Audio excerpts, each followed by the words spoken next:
welcome back to 843 TV. I have now Carolyn Grant, who is with Hilton Head, the town of Hilton Head, and I'm excited to see you because there is something major that's going to be happening now. It's the census. We have to talk about this because they're going to find you one way or another. Right. So let's get to the details. Why do we have a census? Well, the census is mandated by the Constitution of the United States, and so every 10 years since 1790, a census has been conducted, and so here we are now, 2020, and it's time again.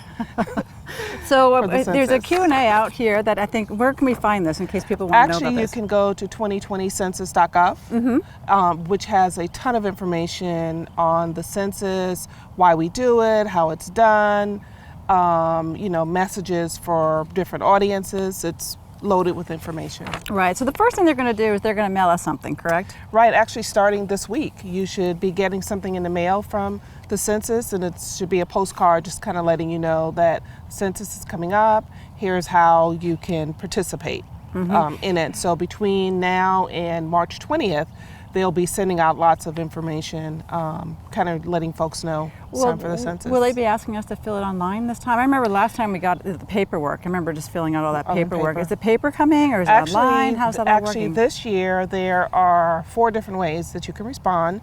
You can do online, or you can phone in, or you can fill out the paper form and mail it in. And then last is the traditional old-fashioned way of the census taker coming to your house if you haven't responded, to ask you to provide them with those. And that's important to understand. You do have 3 ways of doing this, and if you do not want to do this, they will come and find you. So just take the time and fill out the information. And it's also important, the information that you share with them is also supposed to be very private. In the here, I understand, is the information safe? Right. So they stress confidentiality in that, so the information that they collect can only be used for statistical purposes. So they won't share it with other governmental agencies, like Department of Homeland Security won't have access to it. FBI, the CIA, the immigration folks, they will not have access to that information that you provide. Right, and why is it so important? Well, the census data helps politically, in terms of determining how many seats we get in Congress.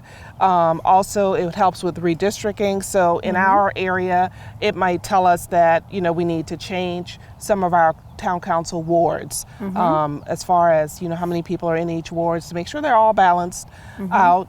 And then it also helps to determine how much money the federal government channels to your community. So there's over $675 billion that the federal government distributes across the United States, each year of the decade.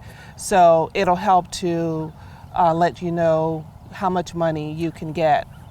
And that's really important for the community to understand that, because if you do need some extra funding for education or for health and things like that, Medicare, this is where we band together and say we want to have a voice, and this is where Washington gets to hear that. So it sounds something silly and a bit of a pain to do, but I recommend that we should do it, because especially if you need some funding for the school systems and healthcare and childcare and all these other important factors in our lives, right? Right. And it's fairly simple. It's only a handful of questions, and so they just want to know your name, your age, your sex, your race, who's living in the house with you on April 1st. And so April 1st is actually the census day, but the postcards and other information are coming to people this week, so they can actually go ahead and get started with providing that information. After April 1st, if the government or the Census Bureau hasn't heard from you, that's when the census takers will be coming around. And they've also sent out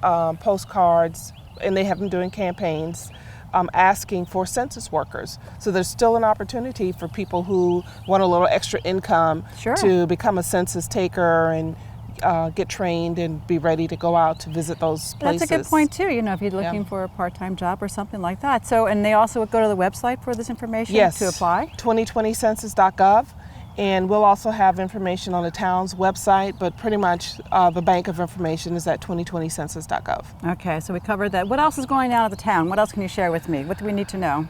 Well, lots of different things. Just like we've got Our planned meetings are still going on, so Yes. you know, that's been something that we've been working on for quite some time now. So information is starting to come out about that. Right, the budgets. The budgets and the process planning will and be coming up pre-planning. pretty soon. We still are doing speaking engagements around the proposed referendum, although the date for that has been pushed back. So if people want to have any members of the town staff come and speak at their organization, they can just give us a call and we'll get that set up Oh, terrific. as well. Okay, all right. Well, then we're waiting for the tourism to come into town. Yes, yeah, and that'll probably start with St. Patrick's Day. Yeah, that's right. You know, after that, it will just kind of keep going. Yeah, well, Carolyn, great to see you. Thank you so much for joining us. And fill out the consensus, everybody. The census here, we need to do this for our towns, right? Yes. All right. We'll be right back with more 843 TV.